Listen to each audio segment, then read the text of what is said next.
সব হেফাজতের এই ধর্মান্ধরা। কৃষিমন্ত্রী আব্দুর রাজ্জাক। আওয়ামী লীগের তালমাতাল এমপি মন্ত্রী ছিলেন আব্দুর রাজ্জাক। আওয়ামী লীগের ক্ষমতায়নে হাজার হাজার কোটি টাকা দুর্নীতি করে বিদেশে করেছেন বাড়ি গাড়ি। তথ্যসূত্র বলছে পৃথিবীর অন্তত কয়েকটি দেশে রয়েছে তার 100 থেকে 200 বাড়ি। আব্দুর রাজ্জাককে বিরোধী দলমত দমনের প্রধান অন্যতম কারিগর বলা হয়। প্রশাসনকে হাতের আঙ্গুলের ইশারায় নাচাতেন এই আব্দুর রাজ্জাক। আওয়ামী লীগের নমিনেশনে 5 বার এমপি হয়েছিলেন আব্দুর রাজ্জাক।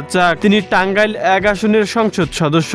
তাকে গ্রেপ্তারের পর আদালতে তোলা হয়। সাধারণ বিক্ষুব্ধ জনতা এলোপাতারি ডিম ছুটতে থাকে তাকে লক্ষ্য করে। এ সময় সাধারণ বিক্ষুব্ধ জনতার ভিতরে একজন তার পাশে লাথি মেরেছিল আদালত প্রাঙ্গণে।